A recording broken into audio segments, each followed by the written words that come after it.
嘟嘟嘟嘟，嘟嘟嘟嘟，嘟嘟嘟，啦啦啦啦。嘣！嗨，我是子子，我是品和，欢迎回到餐桌盒子。每一集我们都会在餐桌闲聊最近发生的事、时事、私事、感情、育儿和朋友之间的八卦，在你通勤吃饭的时间陪你聊些干话。你今天的声音听起来比较低沉，真的哦？没有啊，就是看人啊，还好，看情绪吧，看心情吧。你的就是那个痛比较浑厚，浑厚吗？跟之前比起来，哦，我听不太出来，那我把低音关掉一点。应该没关系吧？我只是讲说那个音色的差别而已。大家不知道，就是这几个礼拜过得好吗？我们又很久没有录音了。对，我们上一次的影片，我记得是9月初发的。就是我们现在有尽可能的在维持更新，但是我们没有办法 commit， 就是多久会更新一次。没有，我们没有尽可能的维持更新吧，因为我们蛮尽可能，我们不是就是只要找到空档就会说要不要录吗？不是，因为我们有一个共识，就是说如果没有话题的话，与其硬录，不如就不录。对啦，的确是。所以我们是要有时间，再加上有些想聊的东西，所以才会录啊。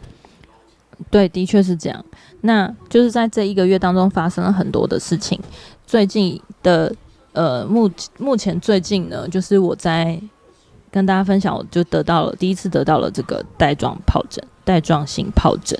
我不知道大家就是有没有听说，或是有没有经验过得过带状性疱疹。它基本上就是水痘的病毒，就是很多人小时候都会得到水痘嘛。我小时候也得过。然后当你痊愈了之后，这些病毒呢，它的这个疱疹病毒就会潜伏在你的身体里面。然后在40岁之后，它就会在你免疫力下降的时候会爆发出来。然后它会就在你因为它是神经毒，所以它会跟随着神经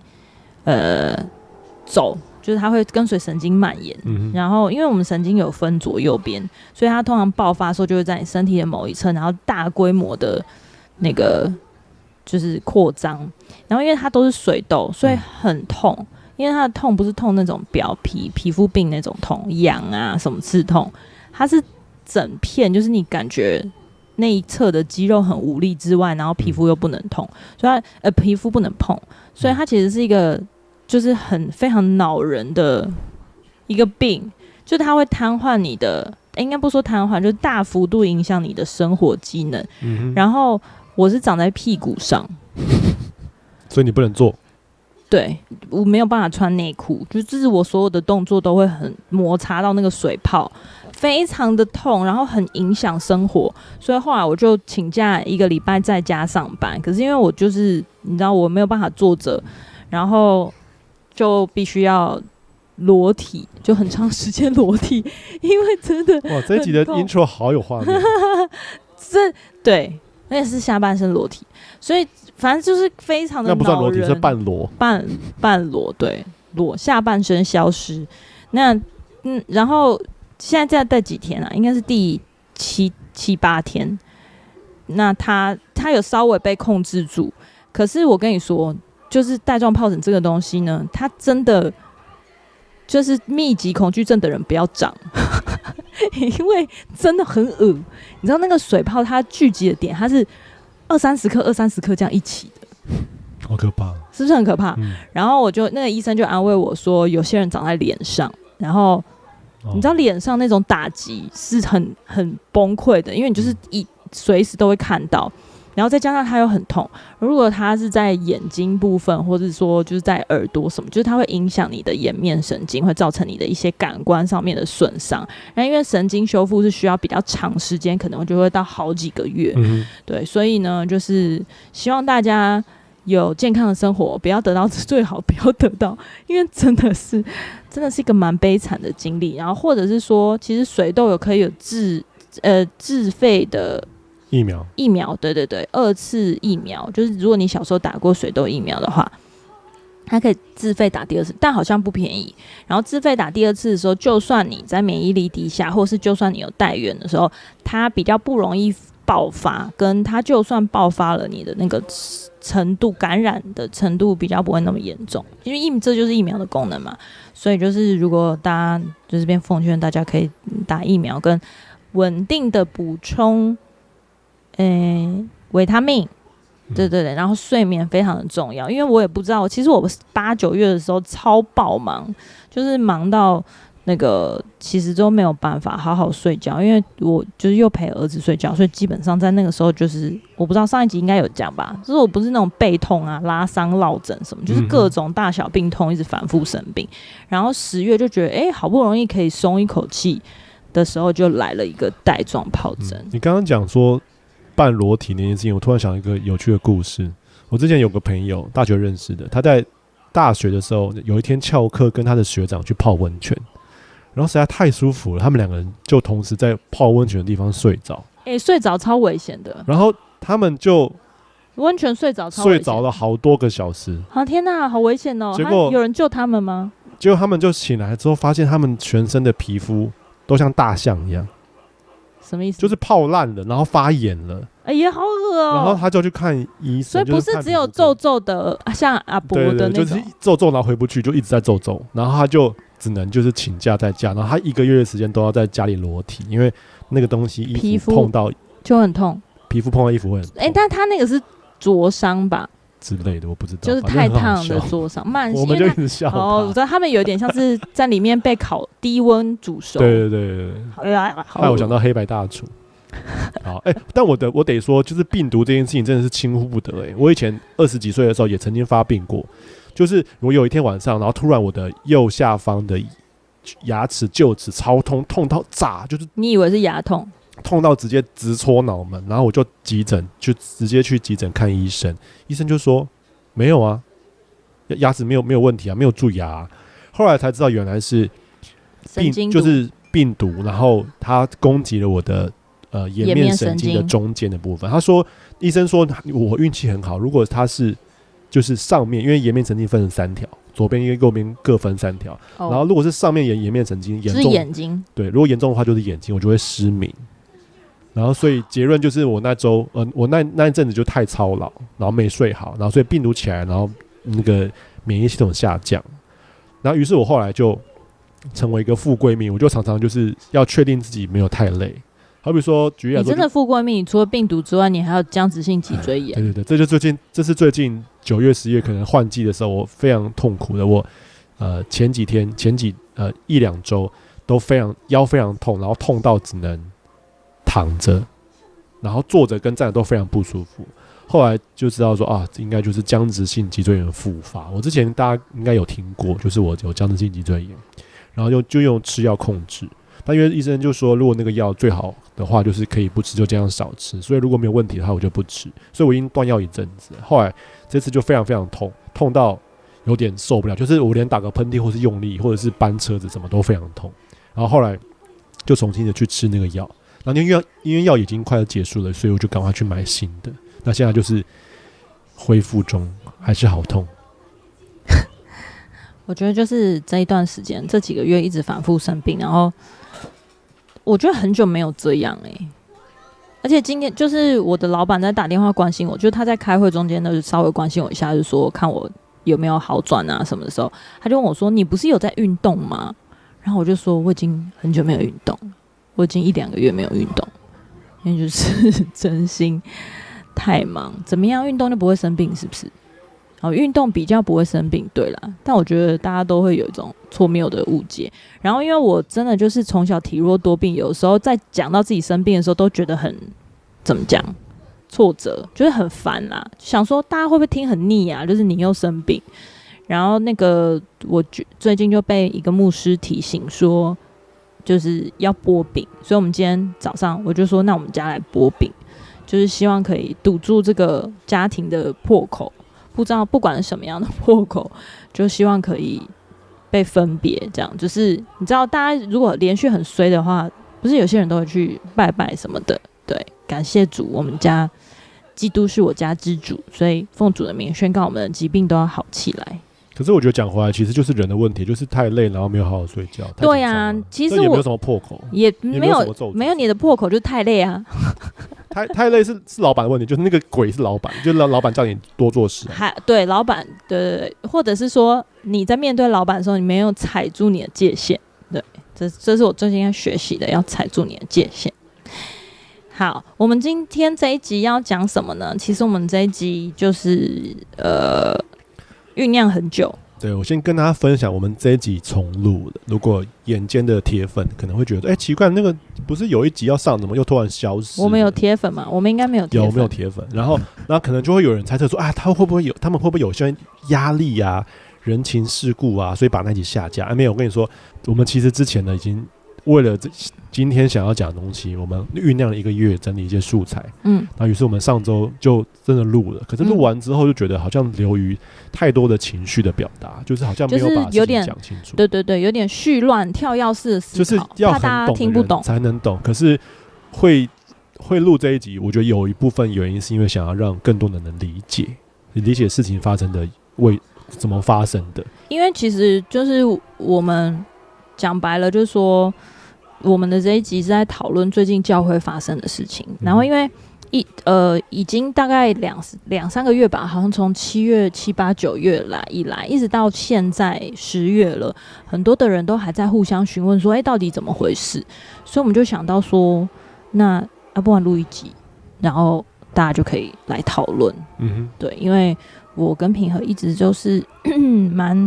我们是蛮倾向。不管发生什么问题，你在一个环境跟团体跟机构组织里面，大家都可以摊开来讨论，所以我们就想说录了这一集。但是在这一集的里面，我们也要同时讲，就是很多的东西它可能不够全面，也不够客观，这是一定的，因为我们没有任何一个人知道事情的100%的全貌。可是我觉得身为就是在教会的一份子，跟身为一个信徒、基督徒，我觉得很多的东西在当中有一些学习跟体会。对，那这些东西都是很个人的，因为你回过头来讲，其实信仰也是蛮个人的经验。没错。好，那我先大概讲一下，事情到底是前后发生的经过。好啊。就是呢，在我们教会今年在7月左右的时候，就有其中一位牧师请假，然后这位牧师其实是跟我们算是一起差不多时间信主，然后主要跟你啦，因为我觉得我比较晚到。对，就是我从他刚来教会，然后我们就一起信主，一起长大，然后差不多时间全职，然后他就后来蒙召就被案例成为牧师，对，然后一直到现在。然后他算是还蛮年轻的，但是他在7月的时候就突然间就听说他请假，就没有再出现，然后请假1个月。然后在请假这段期间呢，其实有很多的领袖，我们就会问说，他还好吗？因为在我们的经验里面呢，通常有全职或是牧师这种等级请假的时候呢，很多的原因，不是说所有，很多的原因都是因为，比如说听说他软弱了，他撑不下去了，或者是说，他可能就是犯错。那犯什么错我们不知道。我先跟大家注记一下，我们教会非常糙，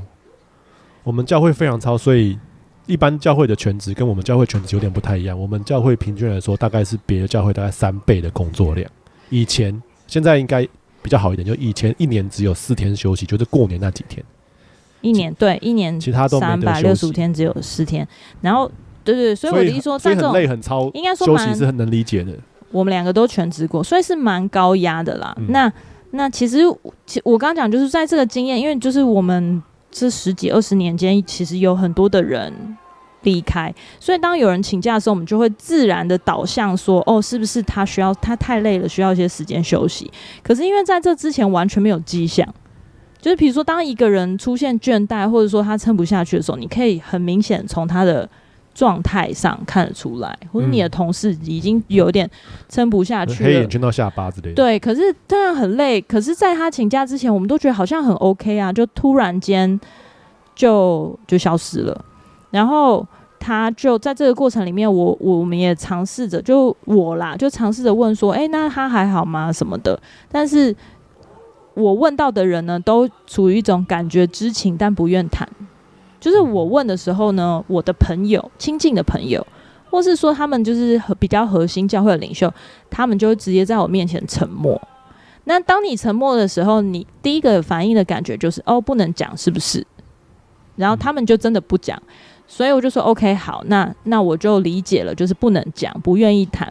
那在这个过程当中，就是在他请假这个过程当中，突然间就是教会开始很大规模的牧区重整，就开始换架构啊，然后哪一区变哪一区啊，突然间事工的那个组成又改变，很多的人被拆开又重组，然后这些大改变呢是持续大规模的改变。它不是说酝酿很久，大家大概知道因为哪一区变哪一区，因为很多的时候在分区或者是分组的时候，它会基于比如说你在哪一个地方生活，你的工作，你的家庭，然后他们都会个别在就是理解或是个别谈，然后说大概能够方便你生活的机能啊，或是区域，或者说跟你相近的人啊，你已经生活在一起很久，就这一群的人其实都是你的关系网，我们讲关系嘛。然后可是过1-2礼拜，突然又重来，所以在这个过程当中，就是大家都很错愕，或者说大家就是有点无所适从。这周宣布的，可能过2周又修改，然后又修改又修改，已经有很多的议论出现。然后呢，就到了8月呢，就突然间在某一堂聚会，我记得是第1个或第2个礼拜的时候，礼拜5的晚上，无预警的发布了一个官方的声明，就是在讲说，针对这一对牧师夫妇，就是他们是一对夫妻，然后他们呢就是讲说，他们从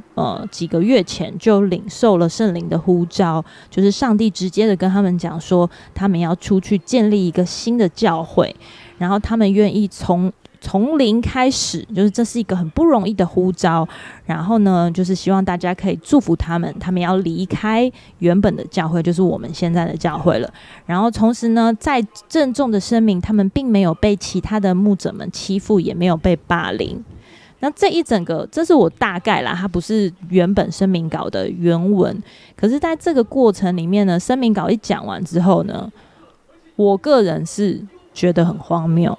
荒谬点是什么？荒谬点就是这样的一个决定，为什么是透过声明 ？OK， 我觉得要声明稿是必要的，可是这个声明稿它的解释的原委，我觉得你就讲的不够仔细吗？不够清楚？对，或者说就是会让人感觉此地无银300两，就没有发生的事情，硬要讲说他们没有被霸凌，可是也没有人说他被霸凌啊。所以就有点像是，或者说他被排挤吗？可是我觉得呼召出去不是好事吗？为什么会因为呼召而被排挤，然后又坚持没有被排挤？就是这些东西，我觉得很奇妙。然后他在教会这么久，已经这么多10几20年，然后出去要从零开始，但从零开始的这个步骤也很奇妙。你说他们竟然要从零开始？从零开始就是有点。对我来说就是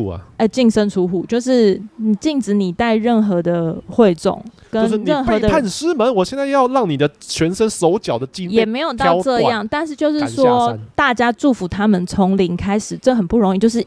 对我来说，就是在明示说不要跟着他走，因为他需要从零开始。那这件事情对我来说，一个分出去的教会就算他要建立一个全新的教会，我觉得以原本教会来说，不会祝福他吗？祝福他不是应该要帮助他，给他点什么，或是基本上让他在跳板上面有一个好的开始？对我来说啦，以一个父亲的角度，就是你的母会出来，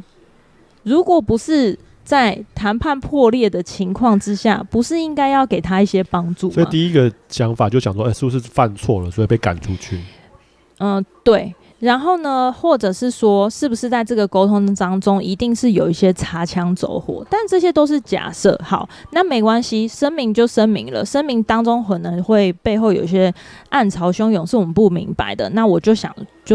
觉得说，那应该要去探讨跟理解。然后再来就是这个声明之外呢，他们就立刻离开，没有跟任何的人有交谈。没有说留下来就是说还好吗或什么的，就是辛苦你们，大家互相慰问，没有，就他们就立刻离开，然后是其他的牧者们个别来跟每一个跟他们亲近的牧区，或是他们直接带领的牧区去约谈，就有点像是我就来接管你。那我觉得这个步骤也对我来说有点不太合理，而且甚至是当我们开始，我就询问，或是开始想要理解的时候呢，大家就在讨论说，我有被约谈，他有被约谈，这就是你知道那个直接的感受，就是很像你今天开始谈，或是开始有疑问，你开始今天就是对中央质询说为什么你要这样做，我觉得这样做不妥的时候，你就会被约去喝茶。对啊，我觉得我刚才讲这很像中国的做法，公安就来找你喝茶，而且他们只出现就是我们有很多堂聚会，就是1、2、3、4堂，只有一堂就是他们主责的那个聚会有本人出现，其他的所有聚会都是别人代为读稿，对，代念那个声明稿。然后声明稿就他们念完声明稿的时候，还会代念的那个人就会稍微有一些解释。那我觉得这个东西就会让我整个处理的方式，第一个就是让我觉得这是一个很不完整的公关操作。这很像之前陈秋实发生的事情。对，你还记得吗？我记得，对，就是他被关心了之后，他就在自己的频道上面念了一个。对，就是在武汉肺炎的时候，有一个公民记者，他非常踊跃的在想要了解事情的真相，叫陈秋实。后来呢，他就消失了，因为他就是被抓到，然后被请去喝茶，然后他人间蒸发，大家都以为他死了，然后最后他就出来就讲说：“我还好好的，可是我但是他消失非常久。”对，他消失非常久，然后很多人都很担心说他是被弄死了还是怎么样，然后很多的人就联合声明，然后他就过了好几个月还是1年，我忘记，他突然间就在自己的频道重新出现，然后讲一些风花雪月，什么讲打拳啊，讲健康食品啊，但是就绝口不提之前他发生什么事情，然后他的频道就瞬间换了一个风格，嘿嘿，对，因为公安一直注视着你哦。好，为什么会讲到陈秋实？就讲到说他被约去喝茶。对，我们就是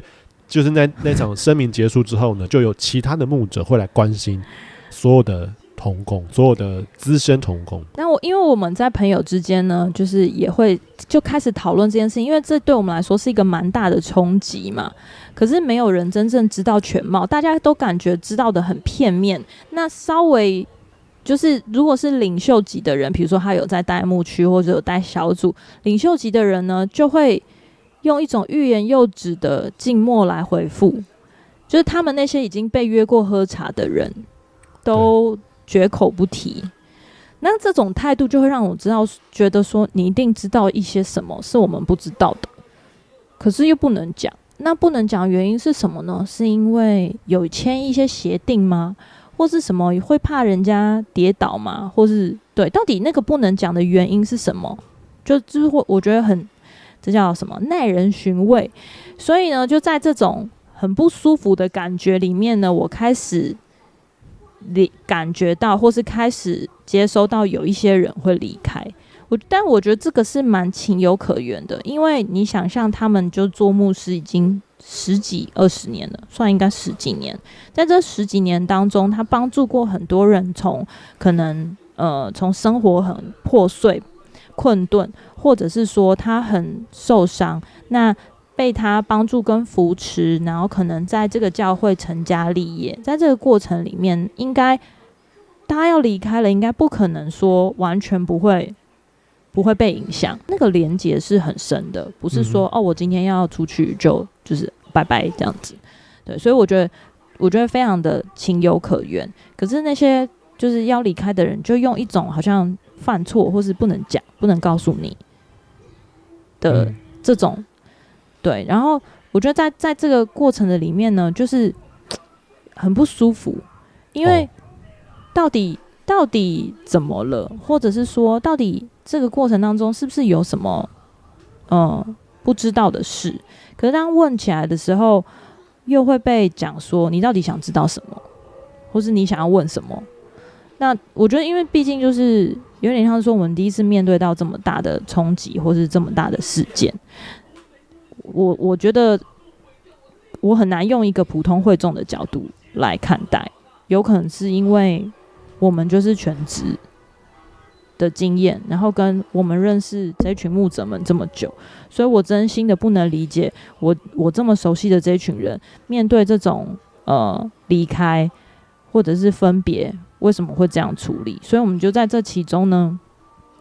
就去探访了这对牧师夫妇，就是离开要出去建立教会的这对牧师夫妇，要离开教会的，然后就是理解了他们的想法。那当然我不能说就是全貌，或者他们也没有讲到一些细节，可是就至少你听当事人的说法，你可以知道一些在声明稿背后的事。然后后来呢，品和又因为就是他跟身边的人讨论，所以就被请去喝茶。他被教会的牧师们知道了，所以主任牧师就直接打电话来跟他本人解释。而且在这解释的过程当中呢，我觉得对我来说其实是蛮好的，因为就是我们就需要直接听当事人讲。可是在这个过程当中呢，就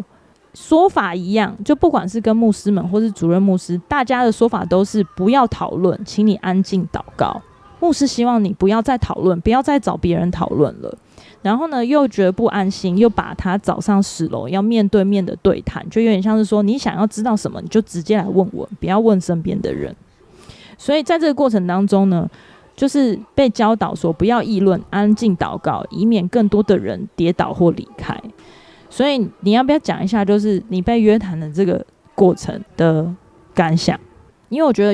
你被约谈应该算是一个转捩点吧。我先讲结论，因为其实虽然我很想要讲很细节，可是其实也没办法讲到那么细节，所以我就讲我的一些小结论。我第一个我觉得这个约谈很好，因为我至少可以听到当事人，就是良造嘛。因为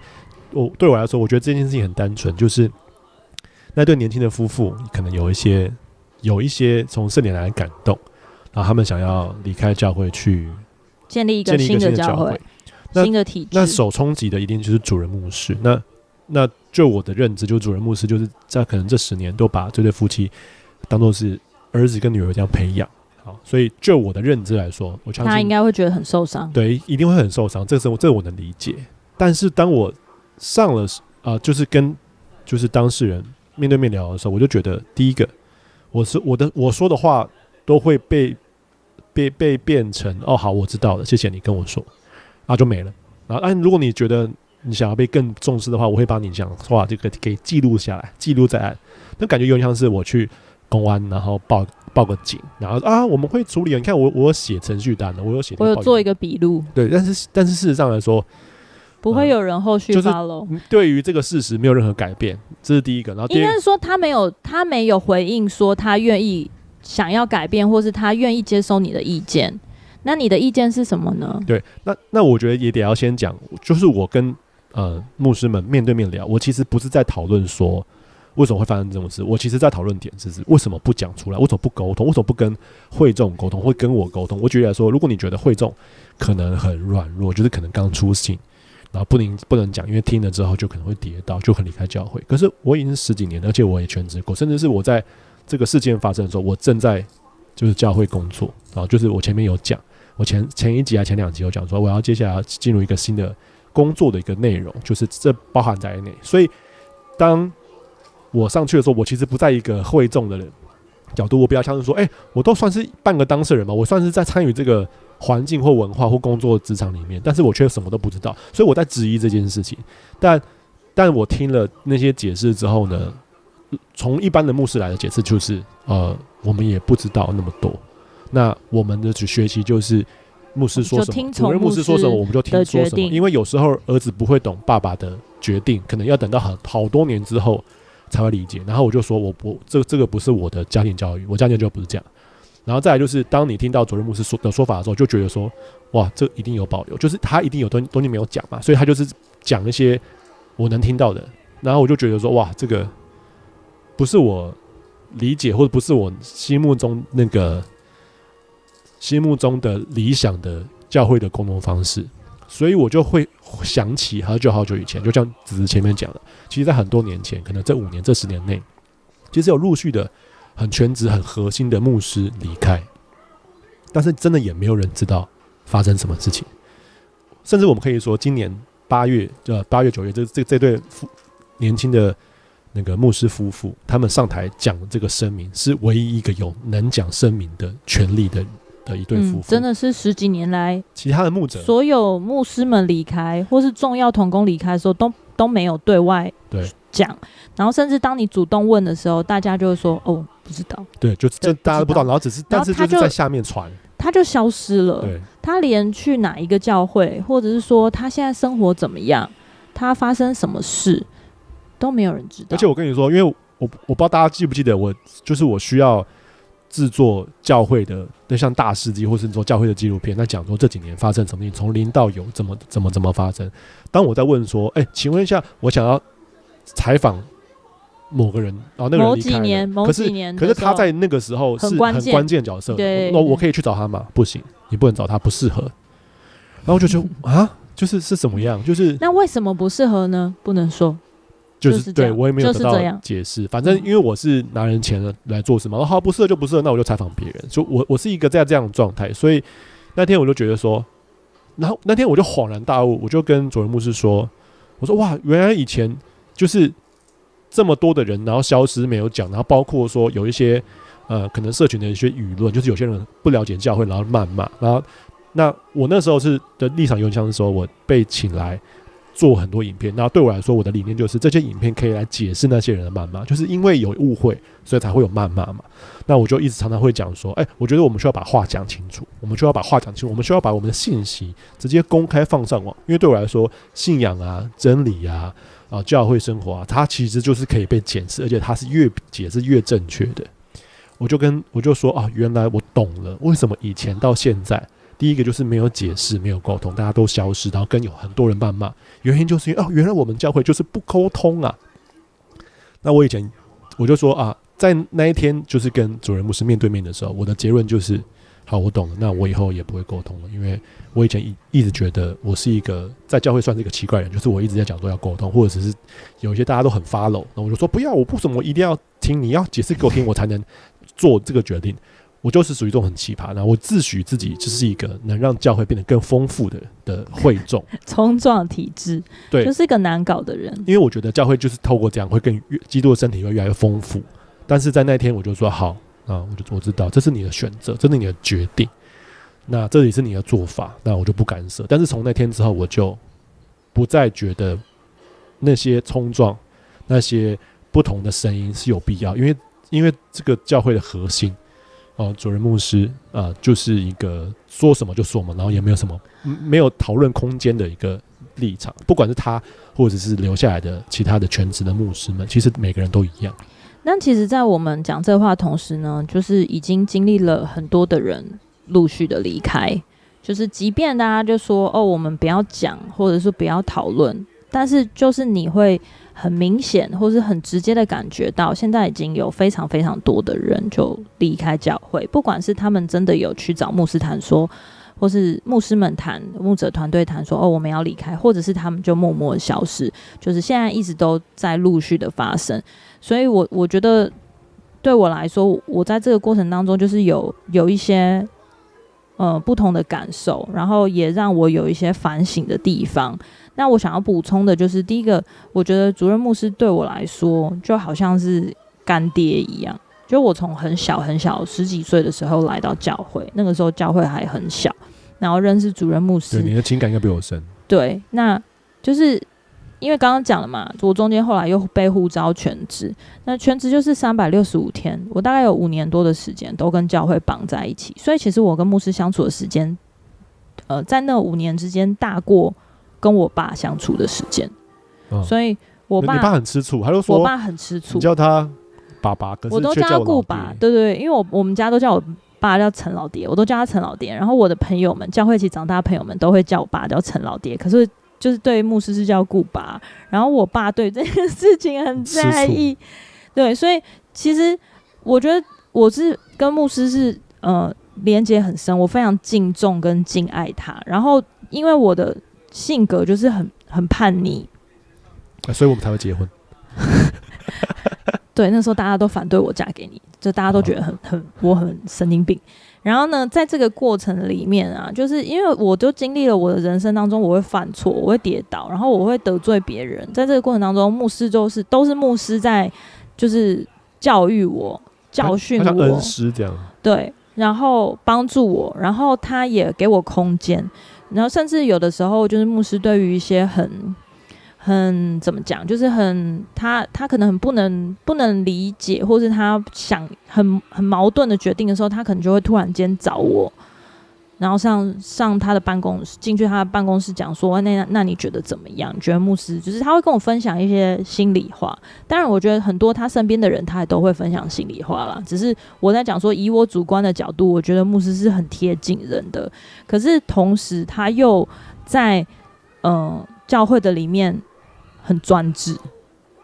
就是我不知道大家能不能够理解，就有点像是我跟我爸，就我非常爱我爸，好，然后我也就是很敬重他，可是他的某一些行为跟做法，就会让你觉得很受不了。我不知道大家跟自己的父母有没有这种感觉？那我觉得在这个过程里面呢，就是再一次的体会到，其实从核心，为什么一直讲核心，就是因为我觉得这不是一个普通会众的感受而已，而是我从小从教会的核心一直到我离开全职出来的这个过程里面，这就是一个一言堂跟集权文化的环境，让我觉得很挫折跟失望。因为在我们全职的时间里面，我们经历了很多很多，比如说就是很黑暗的事情，或者是曾经有就是很牧师们核心团队们就是很情绪化，然后没有办法理解的对待，人身攻击啊或什么，就是这种其实在职场的里面也会发生。可是当他跟信仰就是在教会这样环境里面的时候，你就会更难理解。这个其实蛮怎么讲，蛮冲突，然后会有心理疾病。因为你在公司你会知道说，哦，有 HR 可以帮助我，或者有法律可以帮助我，但是扯到信仰或扯到教会的时候，可能就会讲说，哦，因为我们都是人，我们都弟兄姐妹，我们要彼此担当。然后你就会想说，为什么这个牧师可以这样？为什么他对下面的人可以这么的情绪，这么没有礼貌？然后但是大家都照单全收。然后当大家离开那个全职的办公室跟空间的时候，又好像没事，然后也不讲。对，也不讲。然后，但是我不是说这些人不对，因为每个人都有情绪。可是你要想象，就是刚刚讲平和讲了，我们的全职是1周7天没有休假，然后早上从8点晨祷服侍，一直到晚上聚会结束，你可能还要收尾什么的，11、2点回家。每一天每一个礼拜都是这样，1周365天，唯一只有周一早上可以晚一点到班。然后在这样一个密集跟高压的环境里面，我那个时候就生病，然后因为我就觉得可能是我太年轻，我没有办法承受压力，所以我就在5年多一点的时候呢，我在这个过程当中寻求帮助。可是因为大家都给我一种我比你惨的这种表态，你还好吧？我更惨啊，我都没说什么，没有到这样啦。但是我在寻求帮助的时候，我找那些真的很核心的牧师们谈。我就说我真的受不了了，我连进去那个办公室我都觉得全身发毛，很颤抖，然后我就觉得我随时随地都很沮丧跟很想睡觉，然后再加上就是大家知道我就在全职里面一直反复生病，全职很多人都在反复生病，然后我就很能够理解说这是一个大家的选择，大家愿意为了服侍主摆上这些东西，摆上身体健康，然后牺牲跟家人的时间，牺牲生活的娱乐等等，这些我完全的尊敬。可是我只能想表达一个东西，就是我撑不下去。然后在这个过程里面，我寻求帮助的时候，他们讲的就是说，那你觉得我呢？你觉得我撑得下去吗？你觉得我承受的东西没有比你多吗？这是一个情勒吗？就 PUA 啊？对啊，难道我没有在跟你比较？难道我们是在比惨？就是服事是在比惨吗？就是这个东西跟我所理解的真理，跟我们坐在聚会里面被传递的东西，我觉得为基督受苦是一个。可是，难道当我撑不下去的时候，我需要被帮助的时候，不就是除了我能够为你祷告之外，我想要知道我实质上能够做什么？或者说我想要离开了，我已经决定离开了，我都还要承受说你这样就要离开吗？那你觉得我承受不比你多吗？我的情绪化，我的压力没有比你大吗？那我都没有离开，为什么你要离开？就是这个答案，从一个我敬重跟敬爱的牧者团队们，我好难吞下去。可是我就吞下去了。我也没有离开教会，因为我在这个教会里面决志信主被蒙召，我没有认定其他的地方，所以到如今就是刚刚讲了，就是原来那些真正软弱想要离开想要休息的人，他们都没有，不管是他们到底有没有被帮助，或是到底有没有人去扶持他们，他们就这样默默的消失。然后呢，刚刚讲了，就是教会要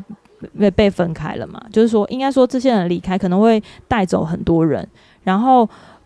我们被教导就是你不要讲安静祷告，因为如果你讲会让很多人跌倒，很多人会想离开。那些不能讲的人，或是不愿意谈的人，或是那些我们曾经就是很亲近一起长大称为弟兄姐妹的人，在不能讲了之后，过几个礼拜你就会看到他突然出现在一个新的教会的社群里面，然后这件事情也让我很惊吓，我蛮愤怒的，很冲撞，因为当初是我们一直问说，那到底发生什么事情？那如果是他们去建立新的教会，你觉得就是你会过去吗？你觉得你这样的决定是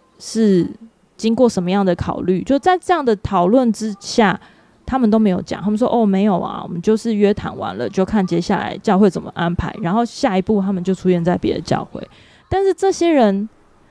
是我们每个礼拜聚会见面，我们就是一起生活，然后一起结婚生子，一起长大的朋友，我真的觉得很受伤吗？我想不出其他的词，因为你换了一个教会，当然换教会，你可能听起来没有什么，或是非基督徒觉得就说他就是换了一个教会，但他还是基督徒啊，你们还是朋友，对，我们还是朋友，没错啦。可是如果对于你的朋友，他接下来可能30-40年的人生，你们都很难再见面，因为你们就是在不同的教会，你们的生活就不会有连接。那身为朋友，你不会讲一声吗？就是你不会互相告知一下吗？有一点像是说，我要离职了，然后你的同事每天见面，这个例子可能不好，因为同事可能就会离开你。可是我真的无法理解，就是那么曾经那么紧密生活的朋友，他就突然做了这样的决定，然后他没有要告诉你。我觉得教会其实就是这种生活圈，就是好像信仰归信仰，或者是你说在教会里面你的牧者是耶稣，然后所以很单纯就认耶稣。可是事实上来说，在平常的生活里面，你会需要很多的同伴一起互相扶持。对啊，这不就是圣经教导我们说，我们彼此是肢体，我们互为手脚。然后今天你手要断掉了，他没有要跟你讲，然后隔天断了的隔天，他就在另外一个人身上接钱。怎么回事？我可以尊重你的决定，可是为什么不告诉我？那所以这个东西，我觉得我就自我检讨，说我不是一个好的肢体跟朋友，所以让大家不愿意对我坦白，大家不想跟我说。那我不管是不想跟你讲，我觉得你没必要知道，或者是好意不想要影响你，对我来说我都觉得很不公平。但是我又觉得说，那到底什么叫公平？人家也没有任何一个法律，或是没有一个道德勒索说一定要跟你讲啊。所以我觉得这个东西有点像是我到最后会自己消化说，为什么别人都没有情绪，我要有情绪？对于这些人，我感觉被背叛，然后但是他其实又没有真的背叛你，因为他也没有恶意。我觉得这是很矛盾。然后我身边也出现了一些这样的人，就是那些因为不能讲，然后不能讲的原因是因为怕很多的人跌倒，可是那些没有被告知跟现在留下来的人，我觉得他们正在跌倒，我跌倒了，因为我开始对我的身边的肢体这种关系，跟这些几十年来一起生活的属灵的弟兄姐妹，我开始产生怀疑，就是是不是我做错了什么，所以大家没有办法对我坦白，或者是不是我误解了，我以为我们是家人，但其实我们只是普通朋友。所以在这个里面我就是有一个很大的冲击跟提醒，就是说我要回到上帝的面前。我觉得这个是信仰，终究是个人跟上帝的决定。所以在这样里面，当我对人失望，或是当我对自己怀疑的时候，我需要神直接的启示，告诉我在教会分裂的这件事情上面，我应该怎么面对。然后我想要知道神在这件事情上要告诉我跟教导我的功课是什么。那这就是代表说我需要长大，我需要找到属于自己的归属，因为我相信这个东西仍旧在上帝的计划里面，它可能是这个计划的一部分。但是如果我不够敏锐，或是我在这个时候就放手了，我就离开上帝了，那我就真的不知道我要往哪里去。因为你想想留下来的这些人，就是我刚刚讲的，因为这些东西让我觉得很失望，那我人就要留在这个教会吗？如果真的要留在这个教会，我应该怎么面对这样的一个文化，集权的文化跟环境？如果我要去到新的教会吗？那些人仍旧是我曾经一起相处的弟兄姐妹跟朋友，可是新的教会，它的意向跟目标一定跟原本的有些不一样。那个是不是上帝给我，跟我想要追求，跟我想要 follow 的？所以我就在这个过程的里面，我觉得蛮矛盾跟挫折。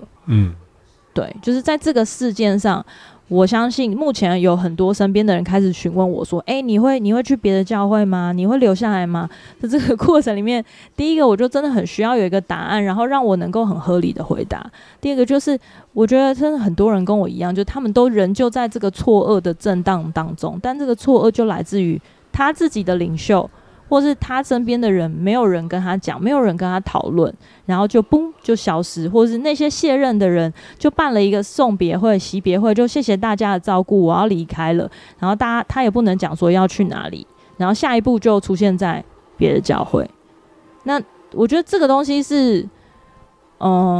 可以想见的，就其实也不会太意外啦，就说他们就是去别的教会。可是我觉得在这个过程里面的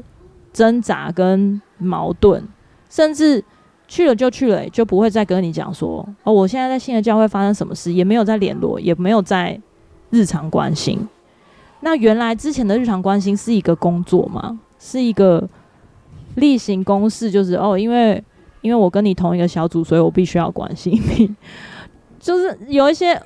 只是震碎我三观的理解啦。但是我觉得回头过来，我还是要重申，就是我觉得我需要反省自己，就是我觉得对关系、教会的关系跟教会的肢体，是不是我有错误的期待？你这个反省是真心反省吗？因为听起来你这个也很在 PUA 里面做了这样的一个反省的决定。你说用这个东西来安慰自己说我在要反省他们，可是我没办法要求对方啊，因为走了就走了，我要怎么要求对方？对啊，所以我觉得我需要反省是说，大家都可以这么潇洒，那为什么我只要自己一个人在那边觉得说那我们以后就不会见面了耶，或是我们以后就不会一起服侍这样？那些10几年一起日夜服侍的时光算什么呢？其实没有算什么，生命就是这样，就是各分东西。OK， 我应该要接受。所以我觉得这个没有 PUA 啊，因为 PUA 是一直用这样的方式去勒索对方。我说你被 PUA 啦，所以才会有这个决定啦。我的意思是这样。我觉得他们没有 PUA 我啦，因为他们决定了就决定，就走了。我自己是我第一拍蛮愤怒的，就是说，就是像子子前面说的一样，我其实，在那对牧师夫妻官宣的前可能1-2个月，我就觉得我的牧者或者以及我的属灵伙伴，他们是属于跟年轻夫妇比较好的，他们就是好像怪怪的，所以我总是会问说，最近还好吗？好像看你荡荡的。他说还好啊，没问题啊，都这样回答。然后到了现在这个时间来看的话，就会很愤怒，就是说哇，你其实早就知道啦，但是你却没有要讲。那你说你怕大家跌倒，那我这个老屁股，我还会跌倒吗？我觉得这第一个就是这个差别，就是不沟通这件事情。但我现在比较释怀，就像前面讲了这么多的，我就觉得说哇，这个不沟通的这个遗毒，从主任牧师一直到全职，一直到教会的方方面面，我只能对自己说他们这些牧者领袖应该就是因为这个遗毒这个影响，他们觉得不说是一个美德，或者不说是对的，不说才不会影响，那所以他们不说。那就好像是只是说的，就是这个的确是会影响因为像哥林多书他讲说，我们有些人属保罗，有些人属亚波罗，但我们都属同一个耶稣。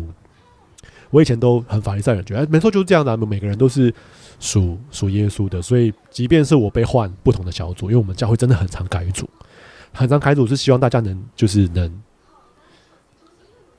比较健康，就是属灵里面比较健康，可能会比较刚强之类的，或者是截长补短。但我现在有种感觉，会不会是因为怕大家就是结党，怕大家就太熟了，然后离开教会？这是我的想象，你知道吗？就是当遇见这件事情之后，遇见不沟通，遇见主任牧师只是选择性说的时候，我就会回头来想以前发生的事情，是不是我听到的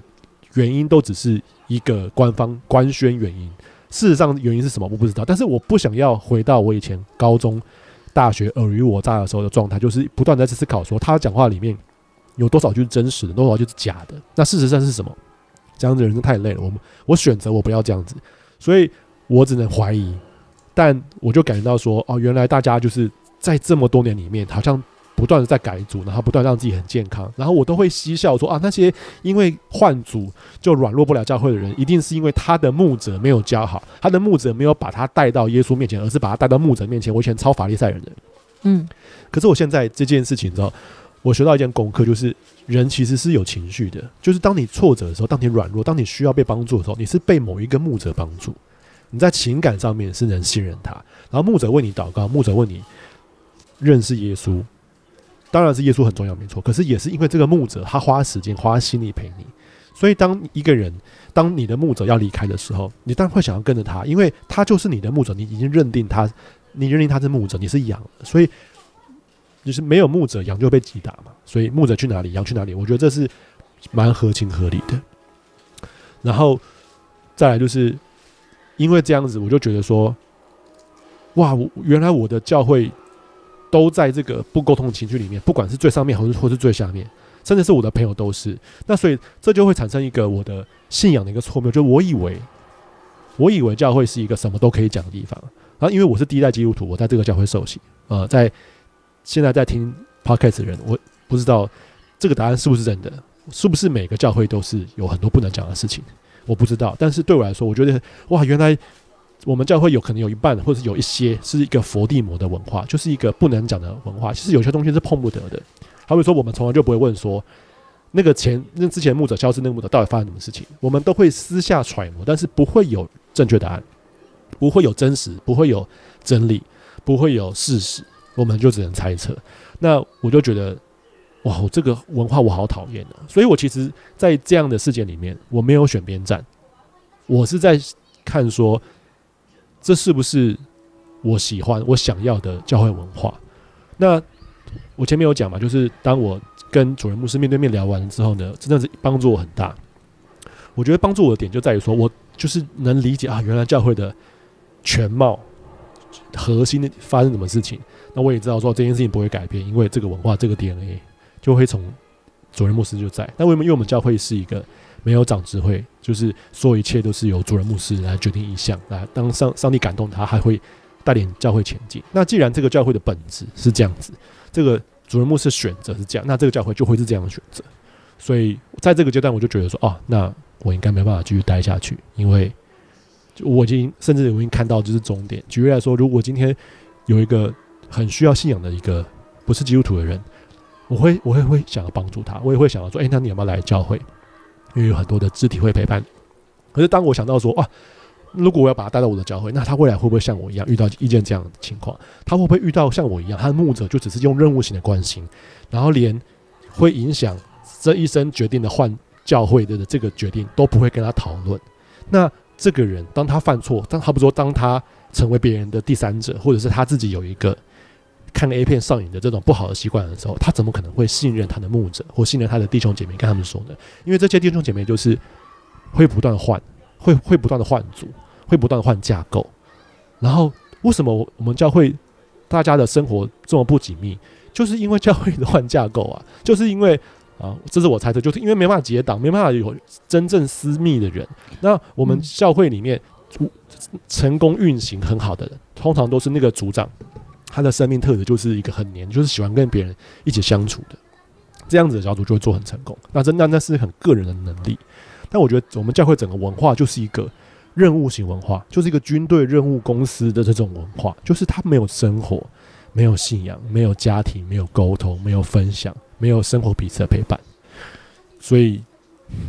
我从小就被教育说，就是生活跟信仰要合一。当然，我们经历了很多的阶段，比如说也看过很多的人，就是在教会是一个样子，回来生活是一个样子。我相信的就是，我认定的就是生活跟信仰应该是结合在一起的。但是在这个过程里面，当经历这件事情，我觉得看见很多人原来可以这么切割到说，他可以在生活上面跟你感觉很好，可是当他面对信仰这么大一个人生的决定，他要换教会了，他都不跟你讲，或是他不跟你谈，或是他不能提，我就会觉得哇，这个切割让我就是觉得很难以接受。次元切割刀。对，可是我又需要接受，因为这个就是现实的生活，就是一个现实的状况。那我就会想说，哇，那在这样的前提之下，我要怎么样去帮助，比如说我身边的就是对信仰初信的人，或是想要认识上帝的人，我应该用什么样的方式，或是我要带他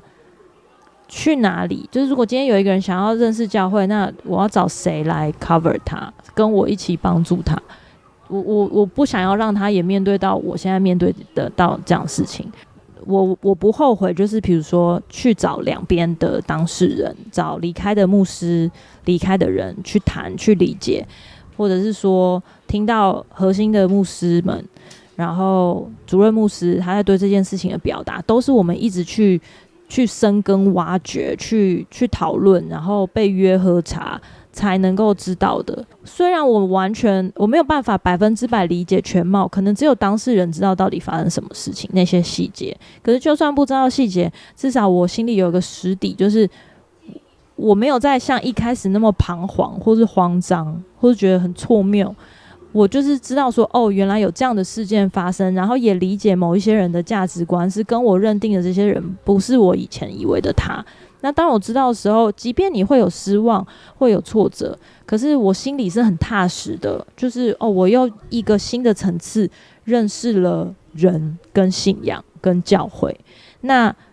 对我来说，我没有因为这样对上帝失望，我反而觉得哇，真的是需要回到上帝的面前，去好好的抓住神，说到底我的教会的生活，我的信仰的生活应该往哪里去？对，我觉得就是还是有盼望的，就是不管你是不是现在是不是有在聚会，或者是说你是不是有找到一个适合你的教会，我还是要说，上帝对你一定有一个心意，是会有一个适合你归属的地方，只是在过程的里面可能会有误会，可能会有你不能理解的事情，或是可能会有让你受伤的人，可是就是永远不要对上帝失望，因为在这个过程里面会让你学习跟看清楚一些事情，然后会变得比较成熟吧。对，就是会长出一些我觉得上帝应该要给我们的能力或者是学习的功课。对，这是我对自己的提醒，并不是说我现在已经看得多开，但我觉得在一边修复的里面，一边有这样的一个心态，我自己是就蛮有帮助的，就是我还是可以有动力走下去，还是可以祷告，然后寻求神，读圣经。我觉得现在是一个在生命里面蛮关键，然后也是很第一次碰到这种特殊的状况。我在这个过程里面有一句话我记得很清楚，他就说你不要讲会影响人，然后我就会讲说，对，我就是要影响人。影响是个中性的词，影响就是要影响，就好像是我们前面只是有好的影响，在哲学里面要讲到正反合嘛，就是你是一个完整的状态，但是你会收到很多的跟你很不一样的声音的时候，你就会去思考说，那什么样是最好的？那你就会做一个转换、更新、升级，然后最后成为一个更好的状态。然后人生会一直在这个过程里面不断的转换，然后更好。我也觉得讲出来或是沟通这件事情就是一个影响，然后这个影响永远是好的影响。所以当这件事情发生的时候，我觉得它的确是需要有更多的人能去理解或讨论什么呢？讨论什么是信仰。这样教会生活跟你的信仰有没有关系？你的信仰需要教会生活吗？那你的跟你一起生活的这些弟兄姐妹，他只是任务型的民数的数字，还是他就是一个这个牧者跟羊的这种阶级关系，还是你们是在生活里面做分享的东西？那如果你的生活是这样子，你的信仰会不会被影响跟改变？当这个教会做分裂，有些人，这不是什么谁软弱然后谁离开了，而是有一对年轻的夫妻领受了一个新的意向，是上帝告诉他你要出来建造教会。所以在某种逻辑上面来说，这件事情没有错，留下来的人跟去的人都没有错。那当你这个问题回到自己的时候，那你要做怎么选择的时候，我觉得这就是一个很好的信仰的一个思辨的过程。就是我的信仰是跟着牧者的信仰吗？还是我的信仰是跟着意向的信仰？究竟这个牧者他吸引我的原因是因为他花时间陪我吗？还是因为他的意向是对的？那这个牧者的个性会不会影响你的信仰？这个牧者的做法会不会影响你的信仰？你的信仰的生活会不会影响你的信仰？甚至是当这些都没有的时候，你能不能被上帝自己来吸引，然后愿意主动读圣经，愿意主动的敬拜，愿意寻求他？我觉得这才是回到信仰对初衷的本质。意思就是说，当一群人辜负你的时候，当一群人表现得很不基督徒受伤，让你受伤的时候，你会离开信仰吗？可是上帝没有辜负你啊，耶稣没有辜负你啊，那你愿不愿意因为耶稣的关系，不断的跟他相处，然后不离开这个信仰？我觉得这是这一次的一个大家都可以学习的课题。这也就是为什么我跟子子我就一直跟他讲说，我觉得我们需要在 Podcast 聊一下。然后我们从2-3个月前就讨论到今天，我们就一直在思考说，到底谈的目的是什么？是为了要发泄自己的情绪吗？是为了要揭开那种黑暗里的暗箱操作吗？我跟大家讲，我在高中的时候，在社团里面，我就是在尔虞我诈，做很多政治的操作。我就在想说，谁要跟谁同一派，我们要选社长，我们要把他，就是很多这种政治的尔虞我诈。然后大学又在学运圈里面，同样是有些尔虞我诈，就是学运就是表面上大家都很棒很棒，都为人着想，可是后面还是有很多争吵。说我真的很腻，我真的很烦。所以当我来到教会的时候，我觉得教会就是个净土，就是一个单纯讲信仰、单纯敬拜的地方。我最近这几天有一次早上在家里打扫的时候，我就听着敬拜歌，国外敬拜歌，我就心里面觉得说，哇，我真的好羡慕这些单纯敬拜人。我其实信仰要的不多，我就不过是要单纯的敬拜，在敬拜里面就是赞美上帝，然后在教会里面就是服侍他，不就这样就好吗？为什么要搞这么多人的东西？为什么要这么多政治？我真的好腻哦。那转念又想说，会不会那些在敬拜赞美就影片的那些人，他们同时也在他们教会的政治斗争里面？但他们在政治斗争的里面，他们人就选择敬拜；他们在人跟人这种互相拉扯这种政治盘算里面，他们人就选择服侍神。所以我就回想起来说，以前的何长老在讲信息的时候，他就分享说，他说他也被人弄过，可是他仍旧选择在信心里面信靠，他选择在上帝面前讲信息，即便是人怎么样。我就说，哇，原来这就是何长老，我以前听不懂，我想懂，这就是何长老的深度，这就是他的属灵的深度。那我想问，这些深度如果你不讲不谈，会有这个深度吗？我觉得不会有。所以我觉得人就是需要了解，并且他知道说牧者在这个过程里面他是怎么样思考，在生活里面有了机会教育，然后每个人的灵命就因此而成长。所以花很多时间在讨论这一集，然后也想跟大家分享。而且就是我相信，当我10月离开教会的时候，可能有很多人说，秉和哥怎么都没有讲就走开。这一集大家就可以花时间听我们在这个过程中思考以及我们的决定。我觉得一定会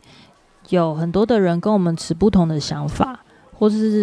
者是觉得说，你这种事情你就自己讨论就好了，你干嘛要就是讲出来？然后你也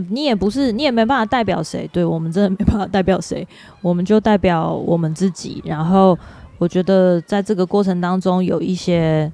学习吧，就是真的在信仰上面的学习。然后我觉得